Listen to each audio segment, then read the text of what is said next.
Greetings, everyone. This is Rock and Roll Spot Connection with the Weekly Comic Book Hour. We've covered almost all of this week's books. Now it's time to wrap things up with this week's Batman books. It's not just this week's, there's a couple of books from, last month as well. We'll start things off, though, with Catwoman number 51. Where we left off, Catwoman and her allies had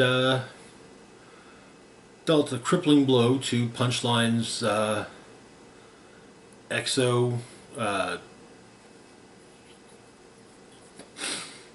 production in Alleytown. However, Valmont attempted to kill Batman. And Selina stopped him and ended up killing him in the process. But Selina was then arrested and is currently in Gotham City Jail. So, the issue opens. Wake up time. Morning cell, search for the cell. A contraband book is found among Selina's bunk, but she also makes a point of hiding the various papers she has. And she works on getting the lay of the land, as that's almost just as important as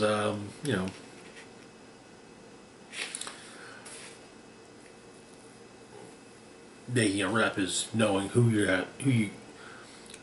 has what spot. But she manages to basically get ahead of everyone to use the phone. Calls Dario.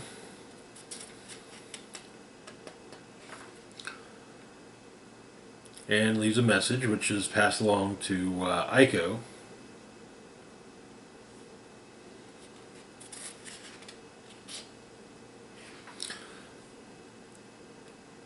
The fight has almost started up, but one of the girls who's on what is supposed to be janitorial detail breaks it up by basically kind of saying, "Hey, I could.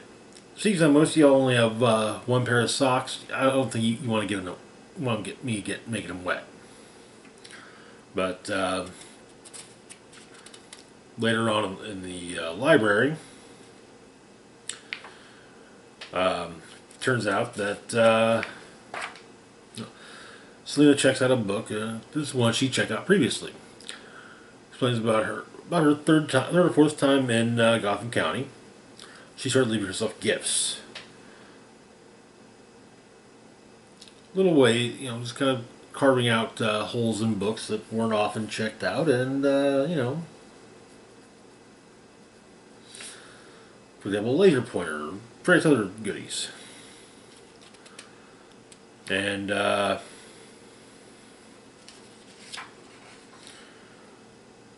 she's able to give the signal to Aiko and Dario, who empty out the commissary truck. But Selina's tossed in solitary.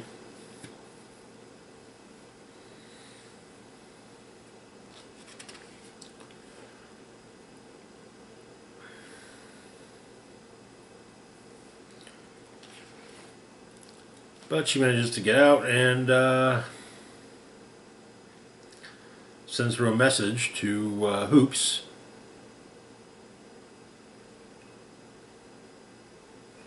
The girls go to showers, and Selina's there with the commissary loot.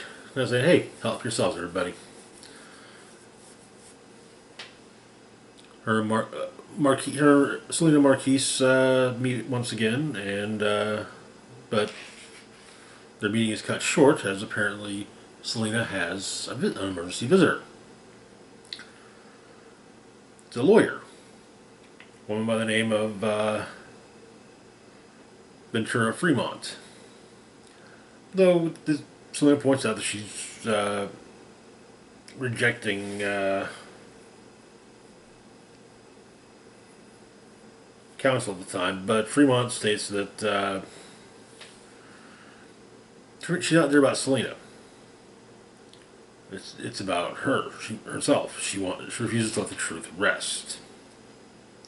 That is where the issue ends, and that attorney should be kept in mind for later on in this video. Next up, we've got both last month and this month's issues of Detective Comics, number 1067 and 1068, continuing Gotham Nocturne. Where we left off in 1066, while fighting Gael in his lupine form, Batman and Gael were frozen due to machines that Mr. Freeze had operating going critical and freezing the entire pretty much most of a good chunk of the building they were fighting in. So,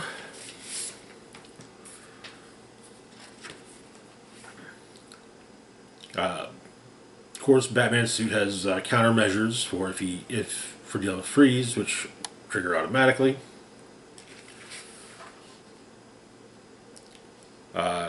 Gael manages to get free as well and escape, but Batman is found by Mr. Freeze, and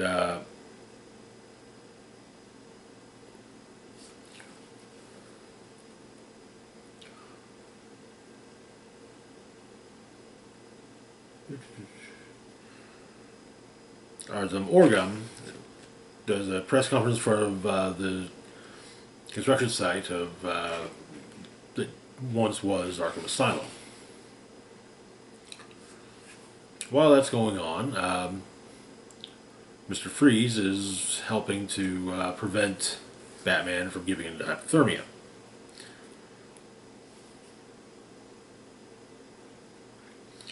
But Gael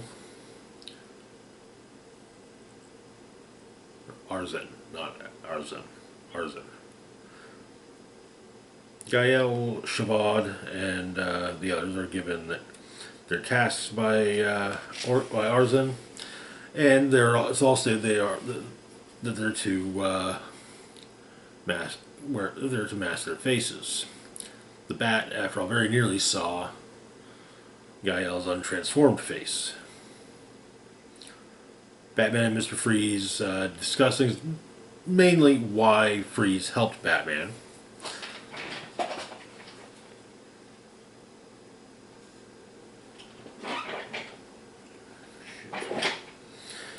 Basically, Freeze has kind of realized that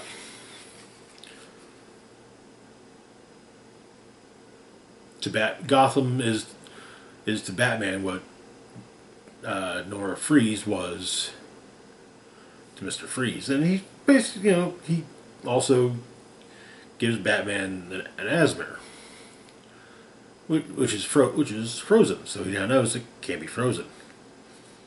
And he kind of just says, "Hey, just leave me alone, okay?"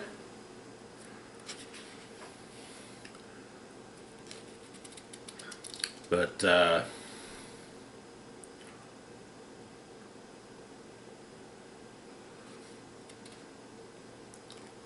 Arzan opts to go meet with Bruce Wayne, while one of his associates goes to meet with the Wayne Enterprises board, and the other two go to the Narrows.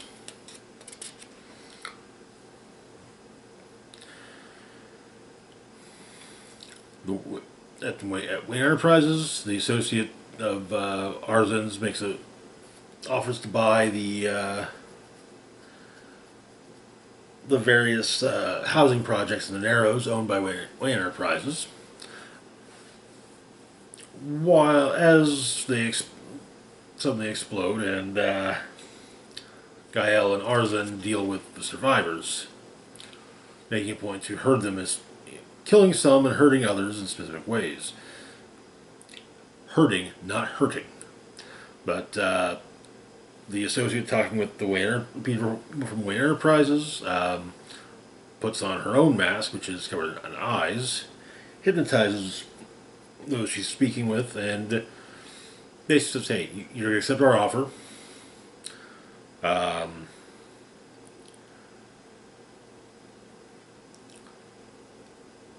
You're going to personally see the confidentiality and successful implementation of the deal.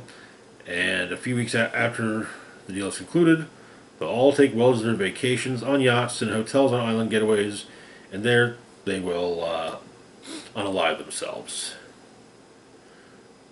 Sleeping pills at risk, lost at sea.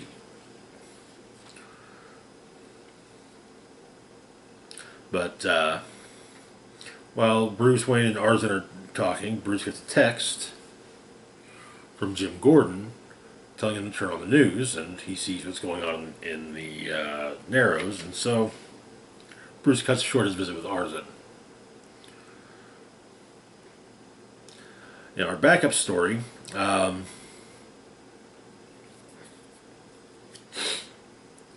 basically Harvey is has somewhat pushed away the Two-Face persona, but the Two-Face persona is persistent, and so it is returning. It's returning, and but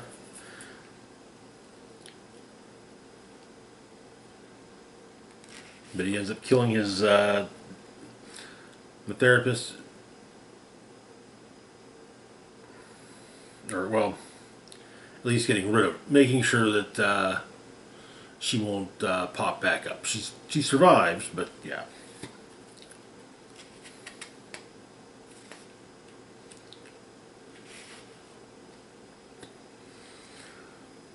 And Harvey throws away the mask that he was given by the Organs.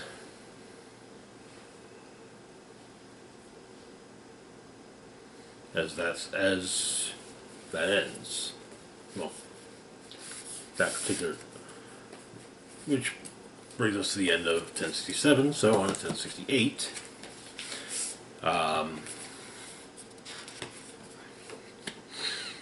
Two-Face is watching as Orgham's men move everyone into trucks and down to the subways to the abandoned subway tunnels, using tethering them all to the Asmer. But it seems Harvey's planning on turning on the Organs. Batman goes to rescue some of those taken, and is once again attacked by Gael. However, at this time,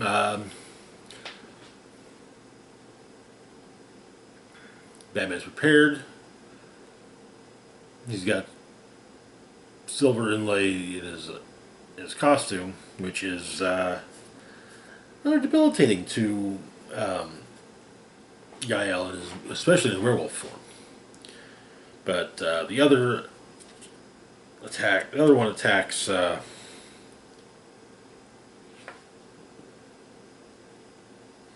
Batman as Two-Face watches.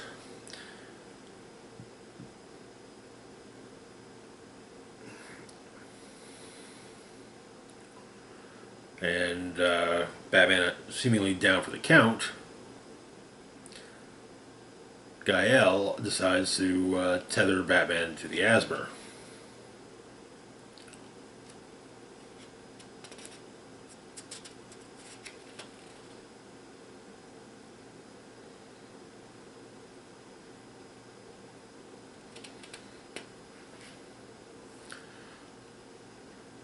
But I guess it would be one would probably be to a point the essence of a bit of Barbatos, but Batman's able to take down the Orgham henchman. Two-Face watches and debates on helping. eventually doing so by firing on Gael, and also blowing one of the fuel tanks nearby, and escaping, taking Batman to Dr. Joy. It's reported that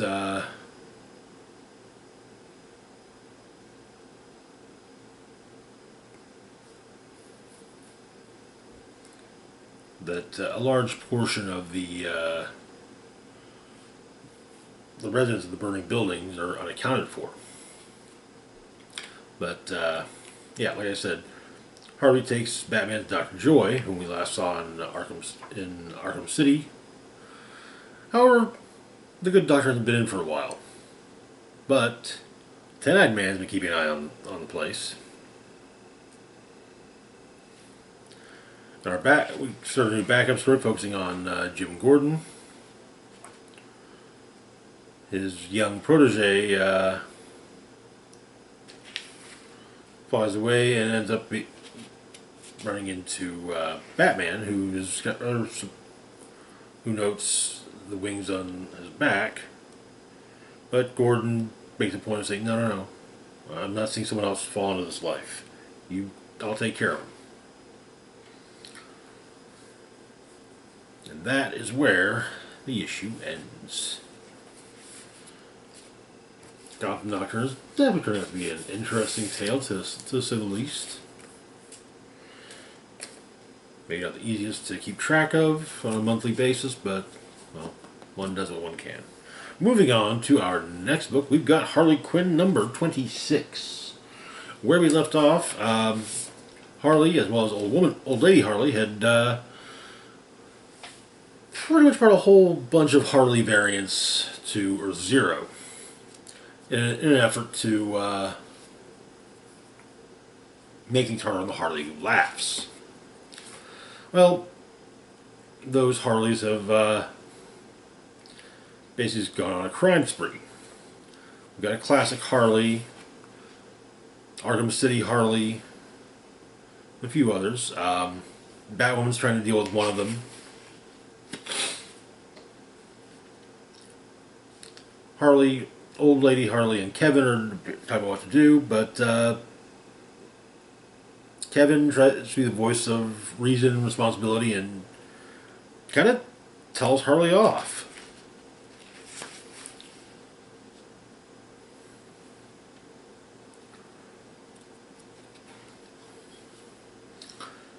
But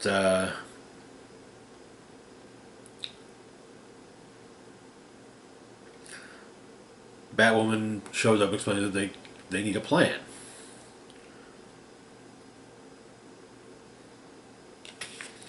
So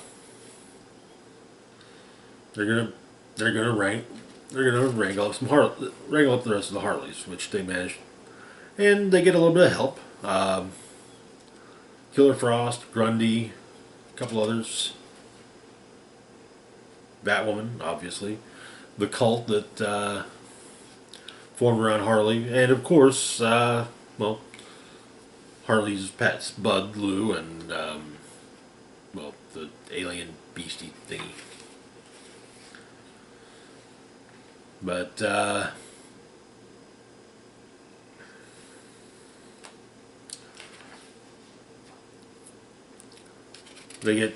all the Harleys get brought in,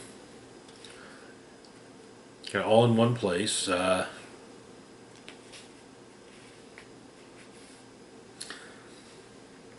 And they make sure that Harley Who Laughs knows.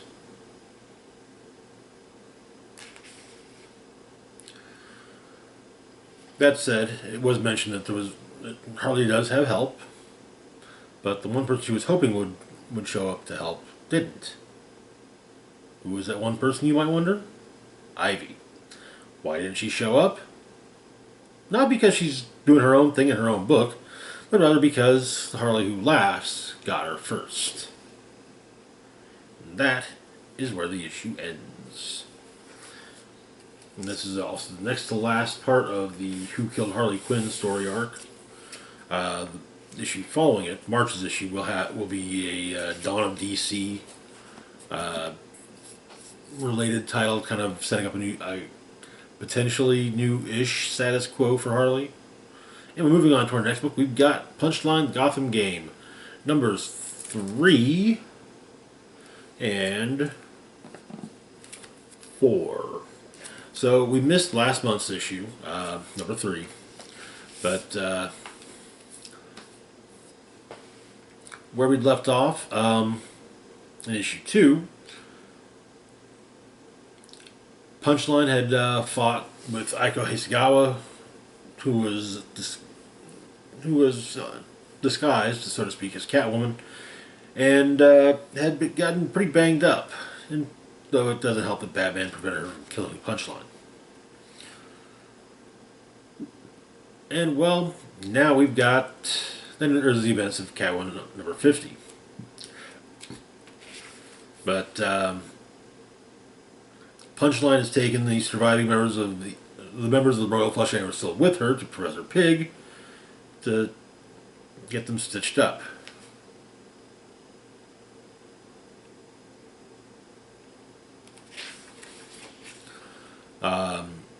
At the former location of Ace Chemicals in Alleytown,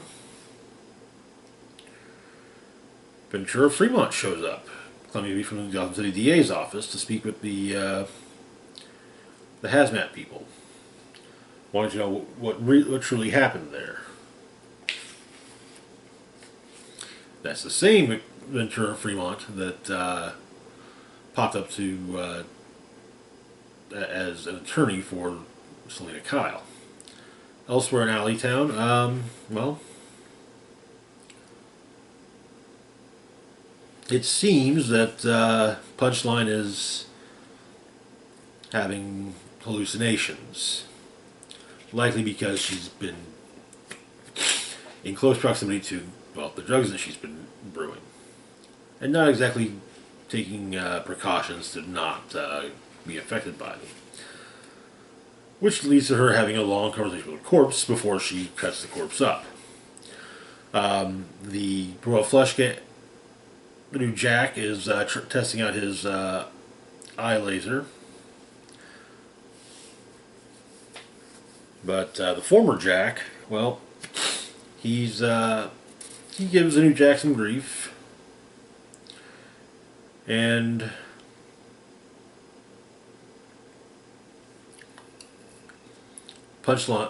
meanwhile, Punchline opts to dispose of the pieces of the corpse that she was having a conversation with when Bluebird shows up. The two of them duke it out, and Bluebird discovers that Punchline is disposing of 2 suitcases filled with heads, and well, it's suggested that maybe Bluebird's checking on her little brother, who's been kidnapped by his ex-boyfriend, who happens to be a member of Punchline's gang.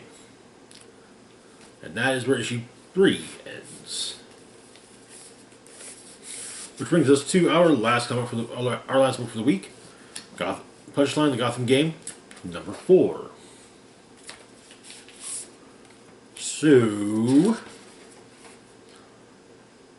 Bluebird's little brothers well, his ex-boyfriend's at least treat him decently, aside from the caging in part. Though,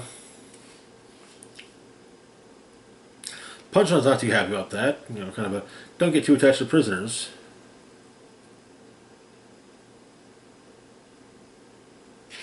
But Nightwing and Bluebird meet up to deal with to rescue Bluebird's brother. Nightwing tries to be somewhat reassuring, explaining that it's fairly common. He's been when he was Robin, he got kidnapped a lot. Elsewhere, Roman Sionis, as well as Federico Tommaso, Dragon Vanescu, Ventriloquist, Scarface the Ventriloquist, and Tiger Shark have all met to discuss carving up what's left of Alleytown. Now that Punchline's out of the way, and apparently Catwoman too. But Punchline and the Royal Flush Gang show up.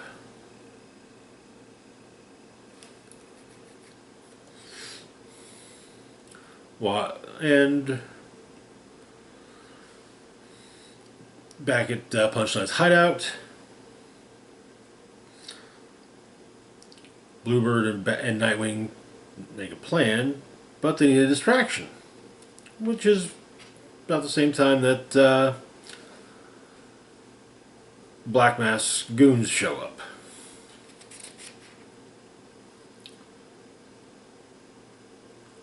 But Punchline crashes the meeting that Black Mask is holding, and Black Mask catches her by surprise by explaining that, yeah, he just sends men to wipe out the Royal Flush Gang.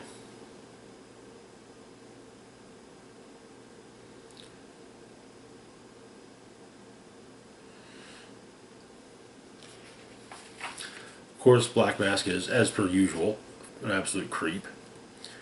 But the hitters do what they can, take out the members of the Royal Flush Gang.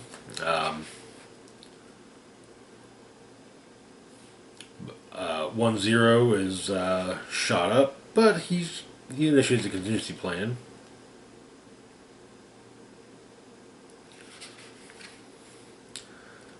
And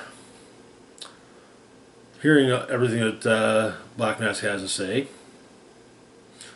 Punchline charges him, saying she's going to kill him.